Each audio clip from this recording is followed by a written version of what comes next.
Bismillahirrahmanirrahim. Assalamualaikum warahmatullahi wabarakatuh.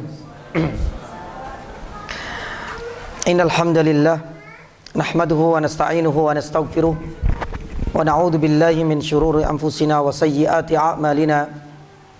May yahdihillahu fala mudilla lahu wa may yudlilhu fala hadiya lahu. Asyhadu an la ilaha illallah wahdahu la syarika lahu wa asyhadu anna Muhammadan abduhu wa rasuluh. Allahumma salli wa sallim wa barik ala Muhammad wa ala alihi wa ashabihi wa man ihtadaw bihudahu ila yaumiddin, amma ba'd. Jamaah yang dirahmati Allah Subhanahu wa taala, pada sesi yang kedua ini kita akan melanjutkan lebih khusus pada faedah dan pelajaran penting yang bisa kita petik dari hadis ini. Ada beberapa pelajaran penting yang bisa kita ambil dari hadis yang kedua dari babul adab. Yang pertama, konten atau isi dari hadis ini mencakup 3 adab yang mulia. Adab ya kepada manusia, adab yang kedua ya kepada dunia, dan adab yang ketiga kepada Allah Subhanahu wa taala. Subhanallah. Jadi hadis ini sebenarnya mencakup 3 adab yang mulia. Meskipun lafadznya itu singkat, tapi mencakup bagaimana kita berinteraksi dan kita beretika kepada 3 sisi yang berbeda. Adab kepada manusia, adab dan berinteraksi dengan dunia, dan bagaimana kita layaknya berinteraksi dengan Allah Subhanahu wa taala. Nah, inilah yang menjadi unik. Kenapa Ibnu Hajar Al-Asqalani menempatkan hadis ini di antara hadis tentang adab? Karena secara eksplisit hadis ini berkaitan dengan adab sesama manusia. Makanya di sini kan ada perintah dari Nabi SAW ketika berinteraksi dengan manusia, lihatlah ke bawah, jangan lihat ke atas. Secara eksplisit. Tapi secara implisit, hadis ini juga mencakup adab yang kedua kepada dunia, yakni dunia. Makanya kalau kita lihat jamaah dirahmati Allah Subhanahu wa taala, hadis tentang dunia ini seringkali tidak dicantumkan bagian dari adab kepada manusia oleh sebagian para ulama ilmu hadis. Ya, sebagian ada yang memasukkan hadis ini itu dalam bab al-wara' misalnya. Sebagaimana Imam Ahmad. Kalau di sini kan bab adab. Ya, kalau kita lihat dalam urutannya dari judul besarnya, Ibnu Hajar itu menempatkan hadis ini di antara babul adab. Tapi kalau ulama yang lain dan para ahli hadis yang lain, hadis ini ditempatkan pada yakni babul wara'. Ada yang menempatkan pada bab tentang zuhud. Karena lebih banyak berkecimpung dengan apa? Bagaimana adab dan etika kita terhadap dunia. Tapi kalau kita telusuri lebih dalam lagi, ternyata hadis ini mencakup adab yang ketiga. Bagaimana kita beradab kepada Allah Subhanahu wa taala. Makanya hadis ini singkat tapi mencakup yakni 3 hal. Lah, apa makna dari 3 adab tersebut? Yang pertama, hadis ini mengajarkan adab kita kepada siapa? Kepada manusia, agar kita itu ketika bercengkrama, bergaul, berinteraksi dengan manusia tidak semena-mena dan tidak mulu-mulu selalu mendasarkan pada level kekayaan, harta, jabatan yang semuanya itu adalah dunia. Maka di sini Nabi SAW mengajarkan bagaimana kita bercengkrama, bergaul dengan orang itu benar-benar harus melihat pada arahan Nabi SAW dalam hadis ini. Unduru ila man huwa asfala minkum. Artinya bercengkrama dengan orang-orang yang lebih bawah daripada levelmu. Nah, ini adalah pesan pertama. Bagaimana Nabi SAW mengajarkan etika kita bergaul dengan sesama, dengan manusia. Yang kedua, hadis ini juga mengajarkan adab kita dengan dunia. Kalau kita tilik di dalam hadis ini, ya, Nabi SAW seakan-akan berwasiat dan berpesan terhadap yakni dunia, kita harus bijak dan proporsional. Gak usah terobsesi. Jangan sampai kemudian kita punya tekad juang yang tinggi untuk mengejar yakni dunia. Makanya Nabi SAW mengarahkan di sini untuk urusan dunia gak usah terobsesi. Lihatlah kepada orang yang lebih rendah. Tapi untuk urusan akhirat nanti kita akan jelaskan insyaallah. Lihatlah kepada mereka yang lebih mulia dan lebih tinggi derajatnya daripada kalian. Nah, ini adalah adab yang kedua. Subhanallah. Jadi satu hadis mencakup 3 adab. Adab kepada manusia agar kita tidak bergaul bercengkrama dengan orang-orang yang maaf parlente. Karena nanti kita akan sebutkan alasannya kenapa. Banyak ulama yang melarang akan hal itu karena ada beberapa sebab dan ini akan menjadi penyakit hati. Yang kedua, bagaimana adab kita terhadap dunia? Proporsional saja sudahlah. Ya, nggak usah terobsesi untuk mengejar dunia ini. Apa yang bisa kita dapatkan? Nanti kita akan sebutkan alasannya. Kemudian adab yang ketiga, adab kita kepada Allah. Jadi hadis ini mengajarkan bagaimana kita berinteraksi, beretika dan beradab kepada Allah Subhanahu wa taala. Agar kita selalu banyak apa? Bersyukur. Karena di akhir hadis ini fa wa ajdaru alla tasdaru nikmatallahi alaikum. Jadi secara tidak langsung hadis ini juga mengajarkan bagaimana kita beradab kepada Allah agar banyak bersyukur terhadap nikmat yang Allah SWT berikan kepada kita. Apa yang diberikan kepada kita itu adalah yang terbaik untuk kita. Seringkali kita nggak bersyukur itu karena alasan tadi, kita terlalu melihat ke atas, kita terlalu banyak dongak ke atas. Kalau seandainya kita bawa, insya Allah ternyata banyak sekali sebenarnya kenikmatan-kenikmatan yang Allah SWT berikan kepada kita yang seringkali tidak kita syukuri. Nah, inilah di antara 3 adab yang tercakup dari hadis singkat ini. Mengajarkan kepada kita bagaimana kita beradab kepada manusia. Jangan selalu menyandarkan kepada dunia. Carilah teman-teman yang selalu mengajarkan kepada kita tentang obsesi kita kepada akhirat. Kepada dunia proporsional sajalah, nggak usah dikejar-kejar. Ya, karena nggak akan ada ujungnya. Nanti kita akan sampaikan alasannya. Dan yang ketiga, etika kita kepada Allah Subhanahu wa taala agar kita banyak bersyukur apa yang Allah Subhanahu wa taala berikan pada saat ini itu ternyata tidak ada tandingannya, tidak ada duanya.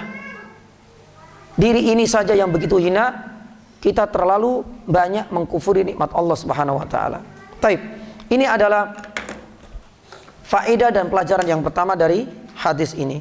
Kemudian yang kedua, jamaah dirahmati Allah Subhanahu wa taala, anjuran untuk melihat orang yang lebih rendah levelnya dari sisi kehidupan dunia. Ya, kenapa kita katakan anjuran? Bukankah Rasul sallallahu alaihi wasallam ini memerintahkan? Unduru berarti kan perintah. Dan biasanya perintah itu indikasinya wajib. Tapi kenapa kita katakan anjuran? Berarti lebih kepada sunnah yang ditekankan. Karena Syekh Muhammad bin Shalih Al-Utsaimin rahimahullah taala, perintah di sini adalah perintah lil irsyad. Kata beliau rahimahullah taala. Jadi anjuran untuk orang muslim, untuk orang yang beriman, ini sifatnya adalah irsyad. Anjuran, bimbingan, bagian dari edukasi syariat ini untuk para umat terakhir ini. Maka oleh karena itu jamaah yang dirahmati Allah Subhanahu wa taala, ya, berkaitan dengan konten dan isi dari hadis ini, memang hadis ini mencakup segalanya. Lihatlah ke orang yang lebih rendah derajatmu, jangan lihat kepada orang yang lebih tinggi derajatmu. Tapi dalam hal ini para ulama menjelaskan bahwasanya melihat ke derajat yang lebih rendah ini dalam urusan dunia saja. Dari mana kita bisa ambil kesimpulan seperti ini? Karena ternyata di dalam redaksi yang lain, riwayat dan hadis yang lain itu menjelaskan lebih spesifik dan lebih mendetail. Di mana disebutkan dalam sebuah riwayat yang lain, Rasul sallallahu alaihi wasallam pernah bersabda, "Idza nadhara ahadukum ila man fuddila alaihi fil mali wal khalq." Nah, kalau dalam hadis yang disebutkan oleh Imam Ibnu Hajar ini kan masih umum.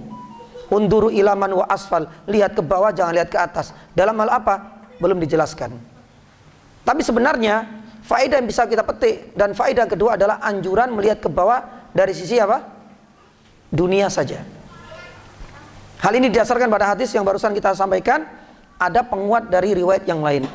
Apabila seseorang di antara kalian melihat orang yang diberi kelebihan, yang pertama dari sisi harta, dan yang kedua dari sisi kesempurnaan fisik, Kata Rasulullah sallallahu alaihi wasallam, "Falyandur ila man huwa asfala minhu." Maka lihatlah kepada orang yang lebih rendah, lebih di bawah levelnya daripada orang yang engkau terkagum-kagum dengannya dari sisi harta dan kesempurnaan fisiknya. Maka disinilah jamaah yang dirahmati Allah Subhanahu wa taala, inilah pentingnya kita mampu mengkompromikan antara hadis yang hampir mirip temanya dengan berbagai redaksi dan riwayat yang berbeda-beda. Terkadang ada sebuah riwayat yang sifatnya masih umum, tapi dijelaskan dengan riwayat yang lain yang lebih khusus.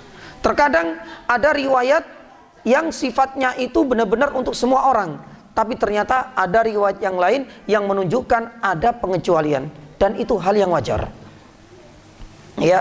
Misalnya salah satu contohnya jamaah yang dirahmati Allah, kita ambil contoh di dalam Al-Quran misalnya.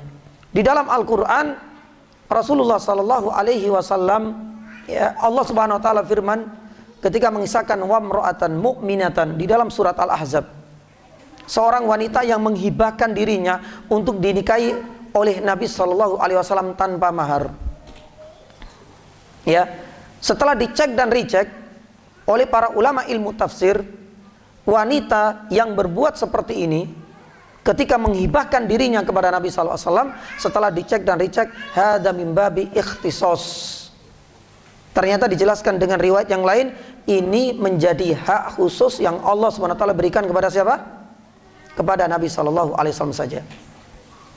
Untuk umatnya tidak berlaku dalam hal ini. Jadi pentingnya kita mengkompromikan.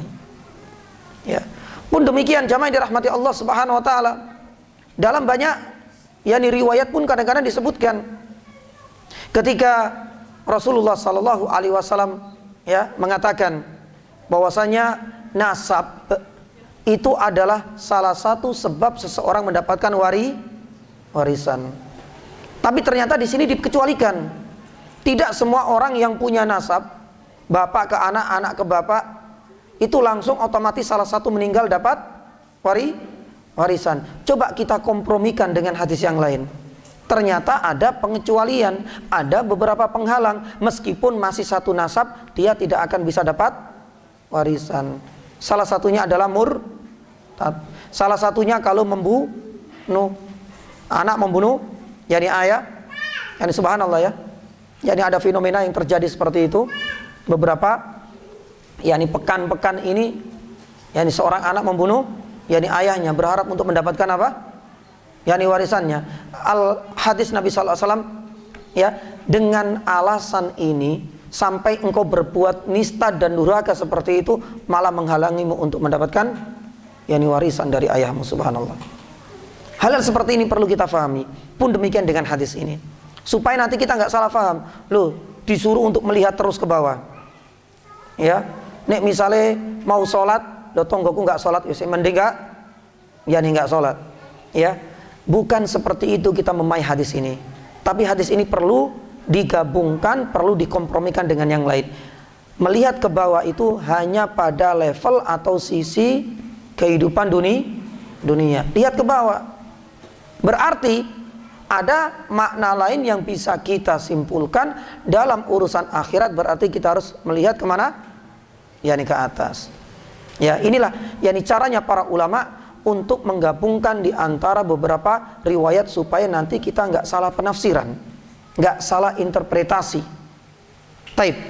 Jamaah dirahmati Allah Subhanahu wa taala. Nah, inilah salah satu di antara solusi yang ditawarkan oleh Nabi sallallahu alaihi wasallam. Karena seringkali orang itu ketika tergoda dengan urusan-urusan dunia, melihat tetangganya mendapatkan jabatan yang tinggi, melihat tetangga sebelahnya subhanallah diberikan kekayaan yang melimpah ruah, melihat tetangga agak sedikit jauh diberikan istri yang lebih cantik misalnya, dan lain sebagainya, yang akhirnya seseorang itu akan tergoda, obsesinya meledak-ledak. Apa yang terjadi? Kalau dia nggak sampai dan nggak bisa untuk menyaingi saudaranya, tetangganya, pasti hal ini akan membuka celah yang lain, menghalalkan segala cara. Belum lagi dengan penyakit-penyakit hati yang nanti kita akan sampaikan. Hal inilah kemudian di-cut oleh Nabi sallallahu alaihi wasallam. Dalam urusan seperti ini, al-khalq wal mal, kesempurnaan yakni fisik, pun demikian dengan harta, prestasi, jabatan, tahta, istri yang lebih cantik yakni misalnya, lihat yakni ke bawah sudahlah. Apa yang kita miliki, kita syukuri. Itulah sebenarnya solusi dari Nabi sallallahu alaihi wasallam. Bahkan kata Ibnu Qayyim rahimahullah taala, ini penting ya. Kata Ibnu Qayyim rahimahullah taala dalam Raudhatul Muhibbin ini, ya sebenarnya wanita artinya istri yang menawan itu adalah istri yang pendek katanya. Kadang-kadang orang itu kan selalu ndangak terus. Ya pengennya itu yang mancung, yang tinggi. Bapak-bapak gitu ya Pak ya? Enggak juga ya Pak ya? Enggak, alhamdulillah. Diamini oleh. Tapi biasa seperti itu. Pengen rambutnya yang terurai, yang agak tinggi, mancung dan lain sebagainya. Tapi subhanallah, ada kalimat yang indah, mudah-mudahan kita bisa jadikan ini sebagai inspirasi dan renungan bagi kita semua, terutama bagi para bapak-bapak. Dan khususnya para ibu pun harus bangga. Ya, apa itu? Kata Ibnu Qayyim, wanita yang menawan bagi sang suami itu adalah wanita yang pendek. Oh seneng ini sing pendek ini. Ya, pendek dalam 4 hal. Kata Ibnu Qayyim rahimahullah. Yani pendek kakinya. Masuk termasuk ini. Pendek tangannya, pendek lidahnya, dan pendek ya atau kecil ya nih matanya. Wah sepertinya secara fisik saya masuk semua ini Ustaz. Ya, tapi apa maksud dari Ibnu Qayyim rahimahullah taala, subhanallah. Ya, supaya nanti kita bersyukur ya. Nanti bisa dicek di rumah masing-masing insyaallah. Yang pertama adalah pendek yani kakinya atau pendek yani tangannya. Ini adalah wanita soleha, wanita yang menawan, yang diidam-idamkan oleh suami yang soleh. Pendek tangannya artinya, kata Ibnu Qayyim rahimahullah taala, dia tidak suka untuk menghambur-hamburkan yani harta yani suami, subhanallah. Itu maksudnya adalah pendek yani tangannya. Pendek kakinya, dia tidak suka keluyuran, keluarnya hanya untuk sebuah hajat dan kebutuhan yang urgen. Ya, datang kajian ini urgen. Ya, menjenguk yakni saudara yang sakit ini juga urgen. Tidak suka kemudian shopping kemana-mana. Ya, ini adalah pendek yakni kakinya, kata Ibnu Qayyim rahimahullah taala. Dan yang ketiga adalah pendek lisannya. Tidak suka mencela, ghibah, mengadu domba. Ya, kalau dulu lisan memang pakai lisan ini, kalau hari ini pakai chat biasanya. Kemana-mana. Dan yang keempat itu adalah pendek apanya? Pendek matanya atau kecil ya di matanya. Bukan sekedar sipit secara fisik, tapi kata Ibnu Qayyim rahimahullah taala, ya, orang yang kecil matanya atau sipit ya di matanya di sini itu artinya dia tidak melihat kepada yakni hal-hal yang diharamkan oleh Allah Subhanahu wa taala. Inilah sebenarnya wanita idaman bagi para suami. Wanita idaman bagi para suami-suami yang yakni saleh. Kalau seandainya kita dapati istri seperti itu, subhanallah, ini yang kita inginkan. Bukannya sekedar yani fisik yang tinggi, yang mancung, ya, kemudian menjuntai yani subhanallah rambutnya terurai begitu indahnya, hitam kemilau dan lain sebagainya, waliyadzubillah. Apa yang kita miliki, yani ini seharusnya yang kita yani syukuri. Taib, yani afan, masuk sampai intermezzo seperti itu, karena seringkali kita tergoda dengan hal-hal yang bersifat kesempurnaan fisik, yang akhirnya kita melupakan keberadaan istri kita sebenarnya lebih banyak kelebihan daripada yani kekurangan. Mungkin maaf, secara ukuran yani tinggi, secara ukuran tinggi berbeda dengan istrinya tetangga, tapi ini lebih agresif, ya, artinya lebih rikat, lebih rajin dan lain sebagainya. Ini yang seringkali kurang disadari dan disyukuri oleh sang yani suami. Mungkin barangkali enak istri tetangga ini, ya, nggak cengeng, istriku nangis terus. Ya alhamdulillah kita syukuri. Ini adalah kelebihan yang Allah SWT berikan untuk yani kita. Karena dengan suka nangis ini alhamdulillah, bayangkan kalau seandainya sebaliknya nggak suka nangis, ya, melotot yani terus, kita yang kalah. Lah ini adalah hal-hal yang lain. Maka Allah Subhanahu wa taala lewat lisan Rasulullah sallallahu alaihi wasallam memberikan solusi. Dalam urusan dunia, lihatlah apa yang ada di bawah antum, apa yang ada di bawah kita. Istri ya dengan alhamdulillah sudah hijab yani syar'i, lihatlah kepada tetangga. Alhamdulillah bersyukur yakni punya istri soleha, mendukung yakni dakwah saya daripada tetangga saya yang belum berhijab yakni misalnya, atau tidak punya semangat yakni dalam mendukung yakni dakwah sang suami. Dalam urusan prestasi yakni misalnya alhamdulillah ya, yakni istri yakni saya atau anak yakni saya alhamdulillah sudah masukkan yakni di pondok. Meskipun yakni prestasinya tidak secemerlang, tidak semoncer tetangga yakni saya hingga menembus PT perguruan tinggi terfavorit di Indonesia, tapi alhamdulillah anak saya dari sisi kualitas imannya masya Allah lebih dominan, yakni sering menjenguk ya, berbuat yakni bakti kepada kita. Hal-hal seperti inilah yang sering kali kita kurang yakni sadari. Taib, jamaah dirahmati Allah Subhanahu wa taala. Kemudian berikutnya yang ketiga ya, lah baru kemudian kita akan masuk hikmah. Apa sih hikmah dan alasan mendasar Rasul Shallallahu Alaihi Wasallam memerintahkan kita melihat orang yang lebih rendah levelnya dari sisi kehidupan dunia? Kalau tadi anjuran, sekarang apa hikmah di balik itu semua? Ya, para ulama menyebutkan beberapa alasan dan hikmah kenapa kita melihat kepada orang yang lebih rendah levelnya dalam urusan dunia. Yang pertama, agar kita tidak meremehkan nikmat-nikmat Allah dan agar kita selalu mensyukuri nikmat yang Allah sudah berikan kepada kita. Inilah diantara hikmah dan tujuan kenapa kita disuruh untuk melihat orang yang ada di samping, yakni kiri dan kanan kita yang lebih rendah dalam urusan yakni dunia. Maka oleh karena itu jamaah yang dirahmati Allah Subhanahu wa taala, masalah syukur terhadap nikmat ini adalah perkara yang gampang-gampang susah. Kenapa demikian? Cobalah kita tilik yakni jamaah yang dirahmati Allah. Allah Subhanahu wa taala sudah menegaskan loh ya. Di dalam surat Fatir, di dalam surat yakni Saba ayat ke-13. Di dalam surat Saba ayat ke-13 Allah Subhanahu wa taala firman, wa qalilum min ibadiyas yani syakur. Wa qalilun. Jadi orang yang bersyukur di antara hambaku itu termasuk adalah golongan minoritas. Ya. Kenapa demikian? Karena untuk sampai pada derajat syukur itu bukan perkara yang mudah. Bukan perkara yang gampang. Ya, coba kita lihat sekarang. Kita koreksi masing-masing dari diri kita. Apakah kita termasuk orang yang bersyukur ataukah tidak? Karena golongan bersyukur sekali lagi Allah Subhanahu wa taala sudah menaskan, pasti sedikit. Berarti banyak yang gagal, banyak yang tidak lolos. Makanya Imam Al-Ashqari mengatakan bahwasanya ya, bersyukur itu artinya mengakui nikmat Allah. Itu adalah unsur pertama. Kalau seandainya kita enggak mengakui nikmat Allah Subhanahu wa taala, bahkan mengaku ini adalah hasil dari usaha dan keringat saya, persis dengan ucapan siapa? Qarun, maka berarti unsur pertama tidak terpenuhi, kita menjadi orang yang bersyukur. Ya, makanya Qarun kan akhirnya kemudian mendapatkan balasan setimbal. Karena beliau mengatakan ketika ditegur oleh teman-temannya, qala innama utitu ala ilmin indi. Saya mendapatkan nikmat, saya mendapatkan kemewahan, saya mendapatkan harta yang melimpah ruah ini apa? Ala ilmin indi. Karena skill saya. Ya, makanya belajar.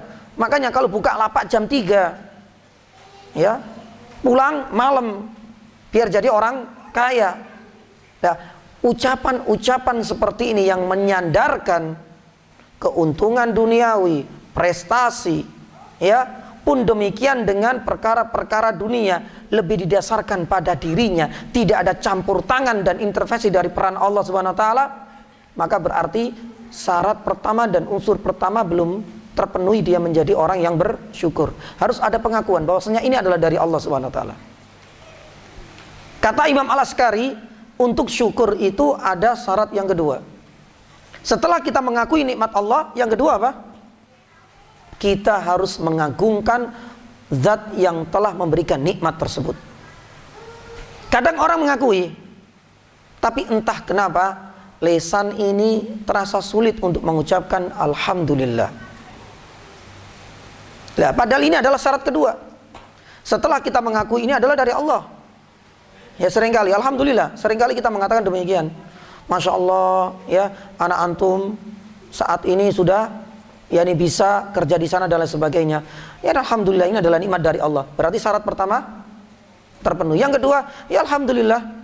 Ya, ucapan alhamdulillah berarti ini adalah bagian dari apa? Kita mengagungkan kepada zat yang telah memberikan nikmat yakni kepada kita.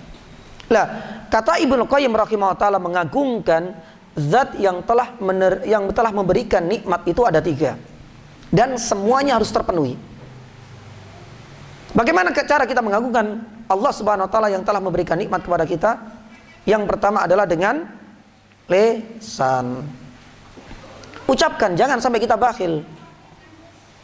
Makanya Rasulullah sallallahu alaihi wasallam, subhanallah, tak henti-hentinya selalu membaca alhamdulillah. Tidak hanya di saat beliau mendapatkan nikmat, alhamdulillahilladzi bi ni'mati tatimmus shalihat.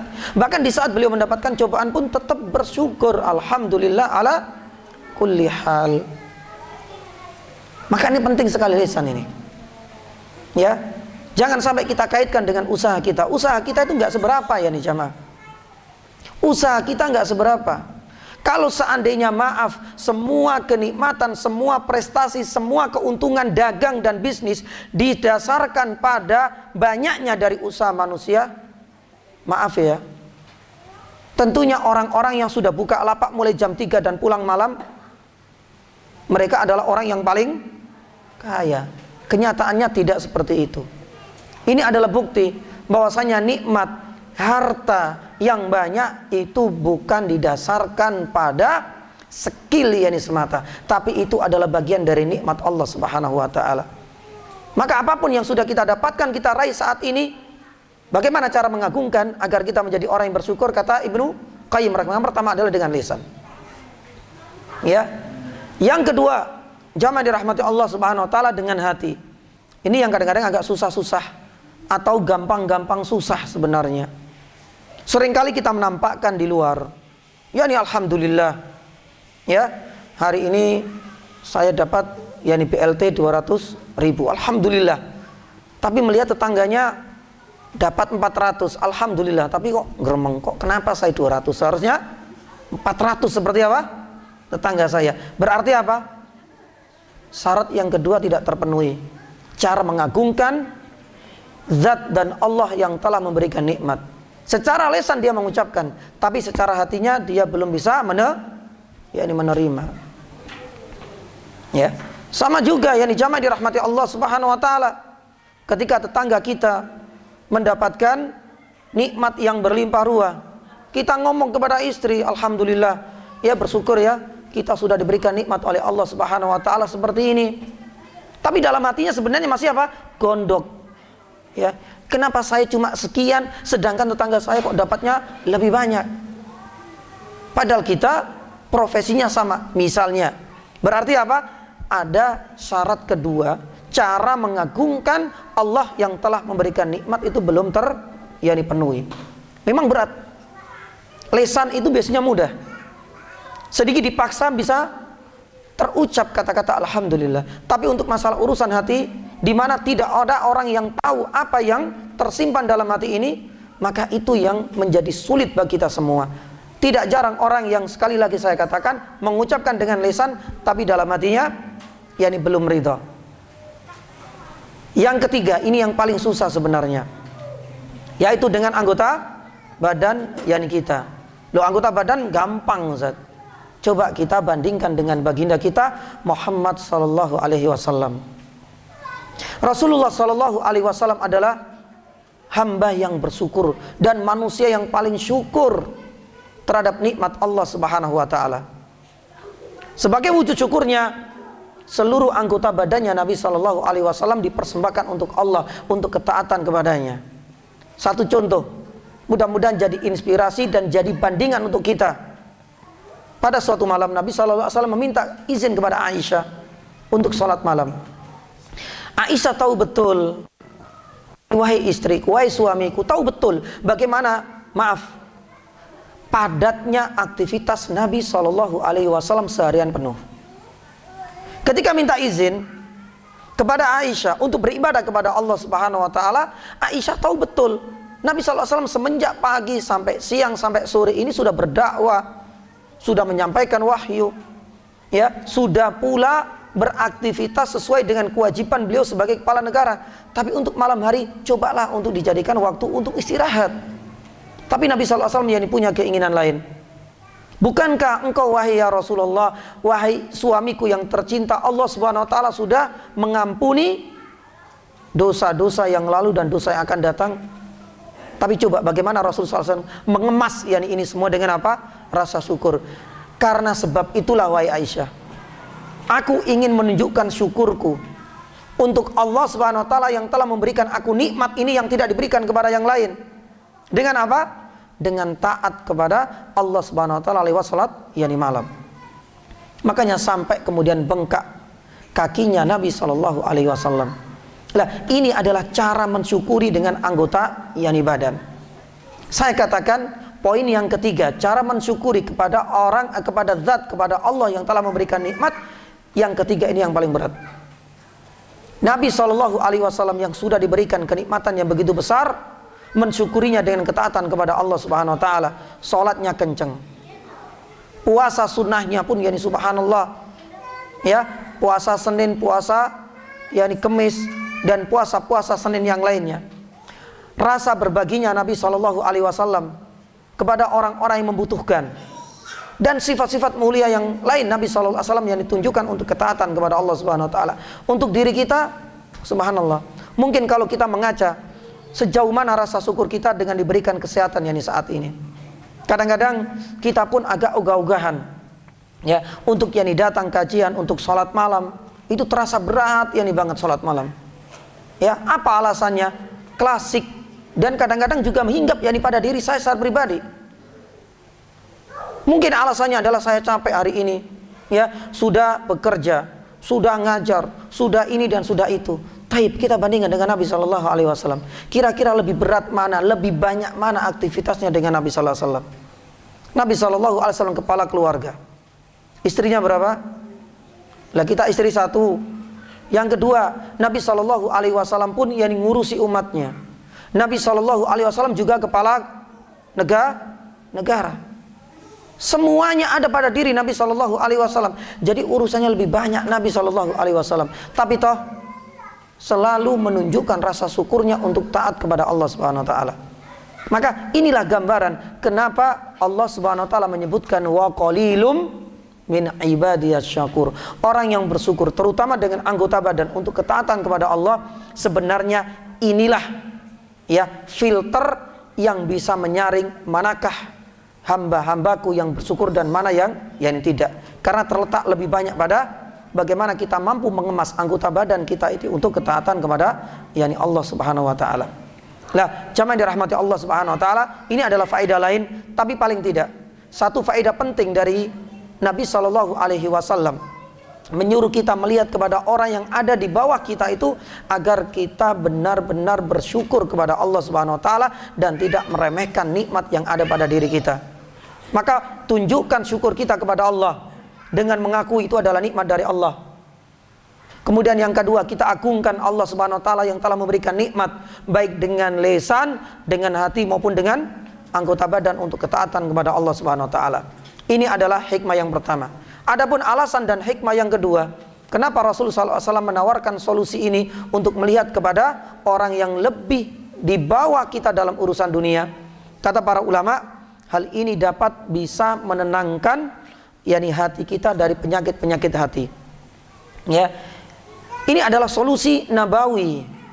Ini adalah penawar Nabi agar kita benar-benar mengambil itu dan tidak terjangkiti penyakit-penyakit hati. Sebagaimana tadi sudah kita sampaikan, seringkali hal ini akan membuka celah yang lain. Mulai dari satu, kalau kita melihat orang tetangga kita yang lebih banyak hartanya dalam urusan dunia, ini akan membuka penyakit satu, iri. Ya, nanti akan membuka penyakit yang kedua. Ketika iri ini sudah bergejolak dan menguasai hatinya, akan timbul penyakit yang lain. Mungkin barangkali nanti akan muncul yang namanya ujub. Ya, ketika sudah merasa iri, ujub. Apa yang dia miliki dia tunjukkan, dia bangga-banggakan. Dia punya ini, saya juga punya ini. Ujub muncul penyakit hati. Bahkan ketika ujub itu sudah pada puncaknya, dia nggak punya objek lain yang pengen ditonjolkan, apa yang terjadi? Yang akhirnya akan muncul penyakit hati yang lain. Ya, mungkin yani barangkali lewat sombong, mungkin yani barangkali ada niatan-niatan yani buruk. Ghibah, oh dia maaf, kayanya itu karena faktor apa? Faktor apa? Tuyul lah dan lain sebagainya. Ghibah, adu domba, fitnah, semuanya akan membuka tabir penyakit yani hati yang akan bergejolak yani di sanubarinya. Lah inilah salah satu untuk mengkat, ya, untuk menghindarkan seseorang dari penyakit hati. Nabi SAW mengatakan, lihat langsung ke bawah. Engkau akan merasa syukur dengan kenikmatan yang ada pada dirimu saat ini. Dan yang kedua, hal ini akan menjauhkan dirimu dari penyakit-penyakit yani hati. Karena penyakit hati ini akan berlapis-lapis. Ya, bahasanya itu satu pintu terbuka dari penyakit hati ini akan membuka pintu-pintu dari penyakit hati yang lain. Dan itu sudah menjadi sunatullah. Makanya Nabi SAW memberikan solusi yang paling solutif untuk kita dalam urusan dunia. Lihat kepada orang yang lebih bawah derajatnya daripada kita. Maka oleh karena itu jamaah dirahmati Allah Subhanahu Wa Taala, Aun ibnu Abdullah rahimahullahu taala pernah menuturkan, coba kita lihat, sahibtul aghniya falam aro ahadan akbaro hamman minni. Ya, dia pernah menyampaikan pengalamannya di saat dia itu banyak bergaul dengan orang-orang yang parlente, maaf, artinya orang-orang yang dirasa lebih tinggi level dan derajatnya daripada dia. Kata Aun ibn Abdullah, falam aro ahadan akbaru hamman yani minni. Ya, saya bergaul dengan orang-orang yang kaya, ternyata hal itu semakin menjadikan aku gelisah. Kenapa gelisah? Karena saya selalu melihat hewan tunggangan yang dimiliki oleh orang kaya itu lebih spesial daripada apa yang aku miliki. Satu contoh ya nih, misalnya ketika kita banyak bergaul dengan orang-orang yang kaya, kita punyanya sepeda bebek, sedangkan mereka sudah moge misalnya. Lah, apa yang terjadi? Muncul, saya merasa gelisah. Waduh, kayaknya pengen seperti itu. Kalau nggak pengen, paling tidak apa? Kegelisahan ini menjadikan dia semakin iri.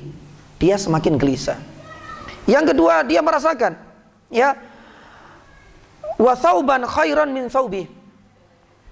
Ketika saya bergaul dengan mereka ini, saya menjadi gelisah. Kenapa gelisah? Ternyata bajuku ini nggak lebih baik daripada baju yang dipakai oleh orang-orang kaya tersebut. Ya, mungkin mereknya, brandnya lebih zen, ya, lebih terkenal yani dia. Hal ini menjadikan aku semakin gelisah, ya Allah. Apa yang terjadi? Wa sahibtul fuqara fastarahtu. Selesai masalah. Ketika itu aku putus yani hubungan untuk banyak bergaul dengan mereka.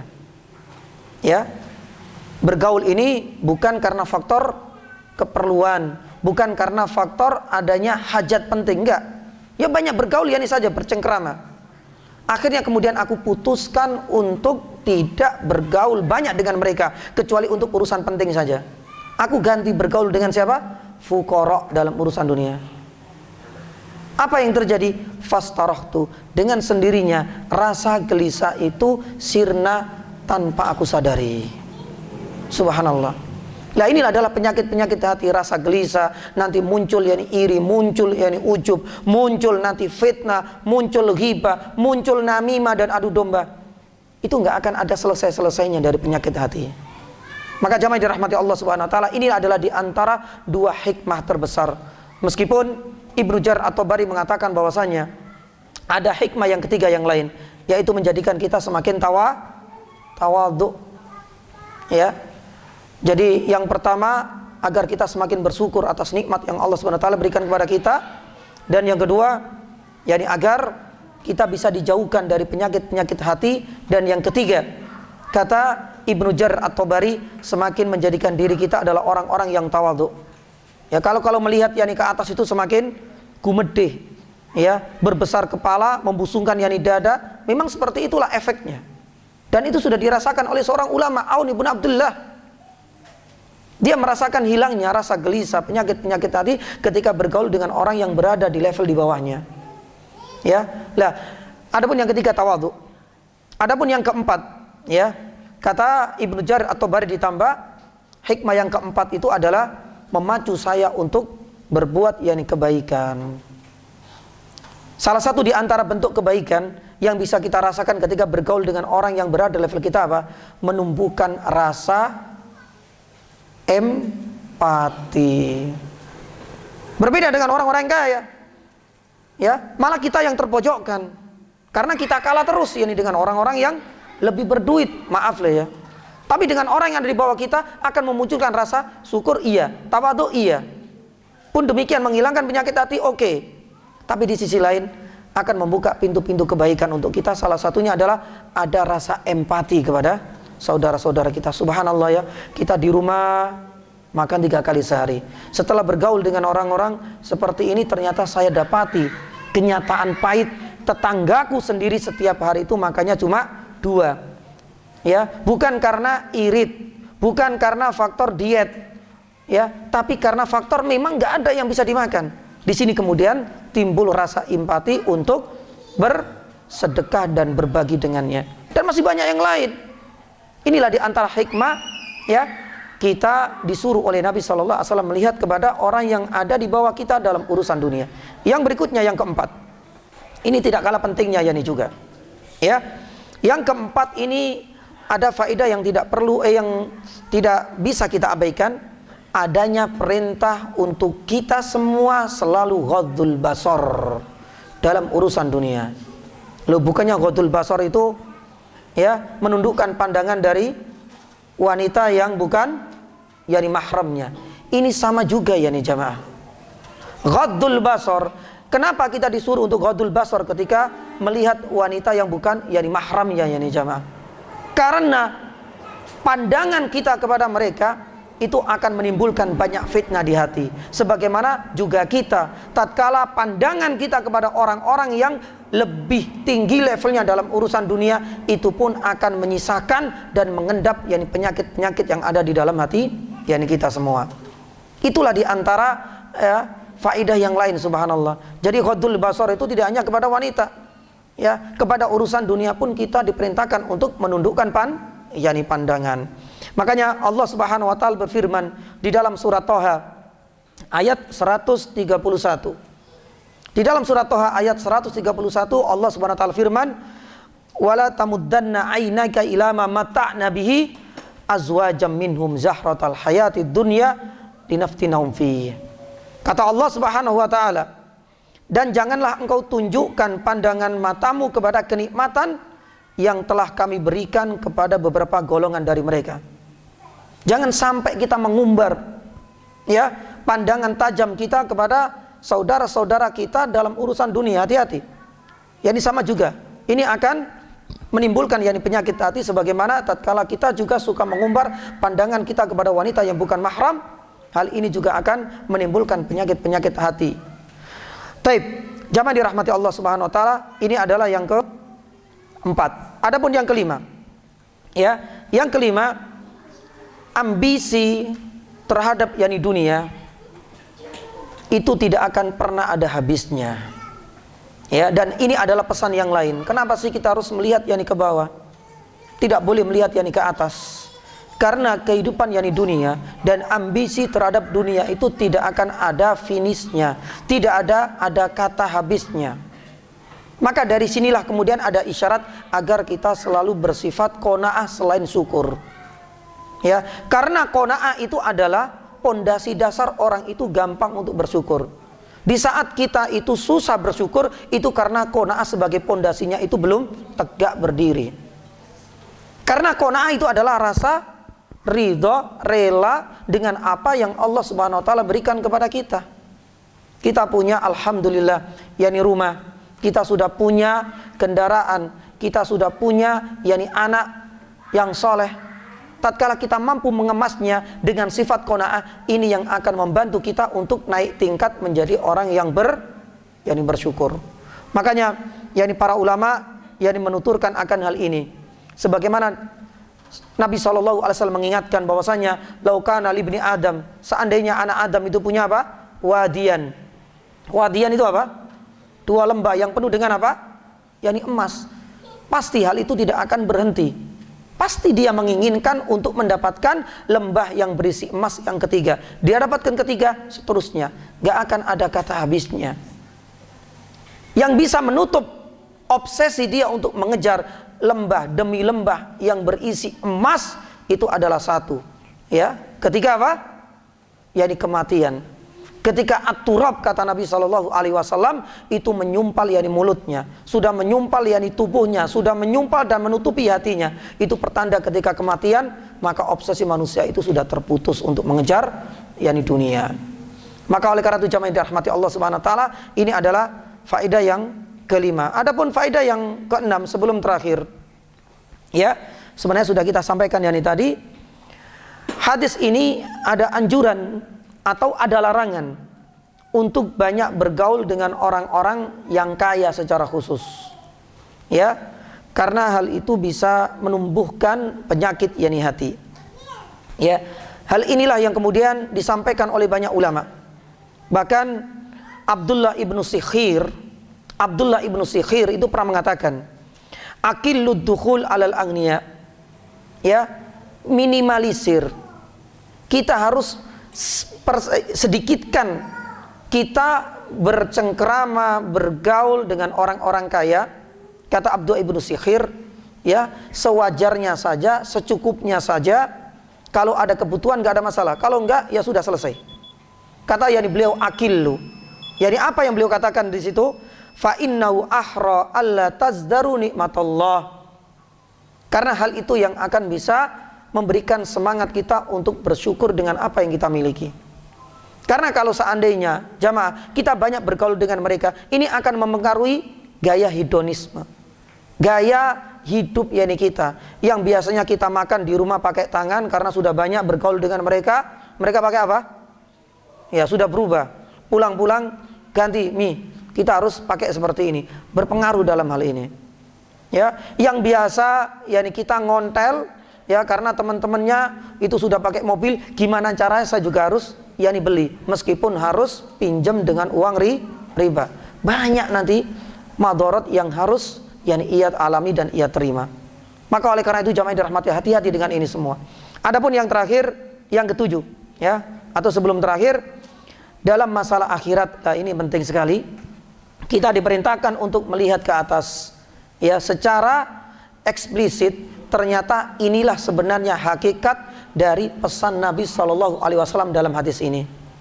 Untuk urusan dunia lihat ke bawah, maka berarti untuk urusan akhirat lihatlah ke atas. Dan ini yang pernah disampaikan oleh Syekh Utsaimin rahimahullah taala. Ya, ketika menjelaskan di hadis ini, beliau mengatakan bahwasanya ada dua wasiat dan ada dua pesan indah dari Nabi SAW. Untuk urusan dunia lihat ke bawah, tapi untuk urusan akhirat lihatlah ke atas. Ya, salah satu contoh konkret, ya, kita untuk melihat ke atas itu adalah doa yang selalu kita panjatkan di dalam sholat kita, di dalam surat Al-Fatihah. Ayatnya apa? Ihdinas siratal mustaqim. Tunjukilah kita kepada jalan yang lurus. Nah, coba kita lihat. Jalan yang lurus, jalannya siapa? Ya, orang-orang siratal ladina an'amta alaihim. Berarti di sini ada isyarat agar kita selalu mengikuti orang-orang yang telah Allah SWT berikan nikmat kepada mereka. Siapa mereka? Disebutkan di dalam tafsir surat Al-An'am, ya, ulaikala asyuhada al-anbiya wan nabiyyin was-solihin was-suhada, dan semuanya orang-orang yang mulia. Dalam urusan akhirat kita harus mengejar, obsesi kita harus kita tumbuhkan, harus kita hidupkan untuk mengejar seperti para ulama, orang-orang soleh dan para anbiya, subhanallah. Dan itu kita ucapkan setiap hari, dan itu kita baca, dan itu adalah doa dan permohonan kita kepada Allah. Makanya Allah Subhanahu wa taala berfirman dalam banyak ayat, falyatanafasil mutanafisun fastabiqul khairat. Tapi ini dalam urusan apa? Yani akhirat. Adzan dulu atau sekali. Taib. Lah, adapun yang terakhir ini jamaah dirahmati Allah Subhanahu wa taala, ini masalah pertanyaan untuk para jamaah. Setelah kita mengupas yakni tadi bahwasanya perkara-perkara dunia itu harus lihat ke bawah. Ya, untuk akhirat kita melihat yakni ke atas. Ada satu permasalahan yang seringkali juga diselipkan oleh para ulama ketika mengupas ini. Terus bagaimana hukumnya? Kalau seandainya kita melihat canggihnya dunia teknologi sekarang yang hampir semuanya dikuasai oleh orang-orang non-muslim, ya, apakah kita melihat ke bawah, gak usah tergiur dengan mereka? Para petani gak usah pakai traktor dan lain sebagainya, kita pakai yang manual ini saja, ya, pakai cangkul, ya, mereka pakai itu gak ada masalah, karena ini urusan, ya, ini dunia, ya. Pun demikian dengan pedagang yang lain, ya, mungkin barangkali kita pakai kecanggihan yang saat ini yang sudah pakai, ya, aplikasi-aplikasi, gak usah kayak gitu-gituan, ini dunia gak usah kita pakai. Ya, kita pakai yang manual yani saja, pakai tulisan yani tangan. Ya. Ya, para ibu-ibu yang punya warung yani kelontong, ya sudah nggak usah pakai kalkulator dan lain sebagainya. Ditulis yani sampai pakai yani kertas kayak zaman yani dahulu. Ini urusan dunia, nggak usah melihat yani kepada mereka. Apakah yani hal ini dibenarkan? Pemahaman unduru ilaman huwa asfala minkum dalam urusan maaf, yakni kecanggihan dunia teknologi saat ini, jamaah dirahmati Allah Subhanahu wa taala. Inilah yang perlu kita luruskan. Beberapa ulama mengatakan yakni bahwasanya, ya, yang dilarang terhadap yakni dunia itu adalah ketika dunia itu dijadikan sebagai apa? Yakni tujuan yakni utama. Makanya Imam Ibnu Rajab Al-Hambali rahimahullahu taala, dunia itu bukan tercela secara mutlak. Karena dunia ini adalah tempat kita untuk mengais rezeki, untuk mencari nafkah guna untuk anak dan istri kita. Dunia ini adalah tempat juga kita untuk beribadah kepada Allah. Tapi yang tercela itu adalah obsesi, perbuatannya manusia yang menjadikan dunia ini adalah sebagai tujuan utama. Imam Asy-Syatibi rahimahullah ta'ala pun demikian mengatakan. Terus bagaimana kita mengkompromikan yang dengan hal ini? Ini adalah permasalahan lain. Ya, ini adalah permasalahan bagaimana kita itu istifadah. Bukan untuk menjadikan ini sebagai tujuan, tapi ini menjadi wasilah yani saja. Karena dengan canggihnya dunia teknologi pun nggak semuanya bisa kita pakai, nggak semuanya juga bermanfaat yani untuk kita. Tapi ini adalah bagian dari bagaimana kita mampu beristifadah dengan dunia yang saat ini ada di sekitar yani kita. Bagaimana kita mampu mengemas dunia yang ada di sekitar kita ini adalah untuk ketaatan kepada Allah Subhanahu wa taala. Makanya ada satu pertanyaan yang pernah disampaikan oleh seorang yani muridnya Syekh bin Baz rahimahullah taala. Ya Syekh, ya kalau memang demikian, ya apakah kita hidup di dunia ini ya sak cukupe, ya ataukah kita ya ada usaha untuk mencari nafkah, ya guna untuk ketaatan kepada Allah Subhanahu wa taala? Itu tergantung kepada masing-masing dan itu tidak tercela karena semuanya itu kembali kepada tujuan kita. Kalau seandainya saudara kita itu berusaha untuk mendapatkan keuntungan secukupnya, kemudian dia selesai, sisanya untuk dakwah, sisanya untuk kemudian, ya dia hadir kajian untuk ibadah-ibadah yang lain, itu lebih baik. Tapi kalau seandainya ada saudara kita yang berusaha untuk mencari rezeki, tapi hak-haknya Allah juga tidak terlalaikan, tapi dari rezeki yang dia dapatkan, keuntungan duniawi yang ia raih itu untuk ketaatan kepada Allah, untuk berbagi kepada sesama, hal itu juga tidak tercela. Karena obsesi dia itu bukan karena faktor dunia semata. Sampai Syekh bin Baz rahimahullah ta'ala menuturkan, coba kita lihat. Mengapa Abu Hurairah radhiyallahu ta'ala anha misalnya, radhiyallahu ta'ala anhu terobsesi kehidupannya hanya untuk fokus beribadah kepada Allah lewat meriwayatkan hadis. Tapi sebagian sahabat gak tercela juga, ada yang kerja. Makanya kita sampaikan tadi, Umar ibn Khattab dengan tetangganya saling gantian. Makanya kata Syekh bin Baz, coba kita lihat, ada Abu Bakar As-Siddiq radhiyallahu ta'ala. Siapa beliau? Beliau seorang pedagang. Utsman ibnu Affan, pedagang murni. Abdurrahman ibnu Auf, bisnismen dan saudagar yani juga. Tapi bagaimana mereka mengamas bisnisnya, dagangnya itu adalah untuk ketaatan kepada Allah, tidak melalaikan haknya Allah lewat zakat, sedekah, dan keuntungannya pun kita bisa melihat bagaimana Utsman ya itu mampu untuk menyalurkannya demi untuk membeli apa? Sumur rumah misalnya. Abu Bakar pun keuntungannya untuk memerdekakan para budak. Dua-duanya tidak tercelah karena kembali kepada prinsip masing-masing. Makanya Abu Hurairah nggak mencelah para sahabat yang bekerja untuk mencari rezeki karena tahu mereka mencari rezeki juga untuk kaum muslimin dan saudaranya yang lain. Yang bekerja di luar pun Umar nggak mencela Abu Hurairah karena memang kita butuh orang-orang seperti ini. Inilah yang namanya keseimbangan. Intinya semua para sahabat itu tidak menjadikan dunia sebagai tujuan utama. Pun demikian dengan dunia yang ada saat ini sekitar kita. Ya, termasuk diantaranya adalah tingginya, canggihnya dunia teknologi, kita jadikan ini sebagai wasilah saja. Bukan berarti kita enggak melihat sama sekali, enggak. Selama itu ada manfaatnya dan kita tidak menjadikan itu sebagai tujuan utama, enggak ada masalah kita ambil. Makanya Nabi SAW pun mengambil beberapa metode-metode dari orang-orang kafir dalam urusan dunia, tapi bukan untuk tujuan utama, untuk memudahkan saja. Satu contoh misalnya ketika dalam perang apa? Khandaq. Ya, itu kan sebuah strategi perang yang dipakai oleh Nabi SAW ketika menerima usulan dari Salman Al-Farisi radhiyallahu anhu, karena cara ini pernah dipakai oleh orang-orang kafir. Tapi ada faedahnya, tapi bukan tujuan utama. Karena kemenangan di dalam peperangan itu adalah dari Allah Subhanahu wa taala. Pun demikian dengan Nabi SAW. Ya, di dalam urusan-urusan menulis misalnya menulis wahyu, menyuruh para sahabatnya untuk belajar menulis dan membaca meskipun beliau ummi. Padahal kita tahu ini adalah sebuah karakteristik yang dimiliki oleh orang-orang orang-orang Nasrani, orang-orang non muslim kala itu. Tapi Nabi SAW ini adalah wasilah penting bagi orang untuk mengentaskan dari buta huruf. Nabi SAW mencomotnya. Dan banyak hal jamaah dirahmati Allah subhanahu wa ta'ala, termasuk Umar bin Khattab radhiyallahu ta'ala anhu dalam urusan administrasi kenegaraan yang dikenal dengan diwan atau dawawin, itu juga mengadopsi dari orang-orang Romawi.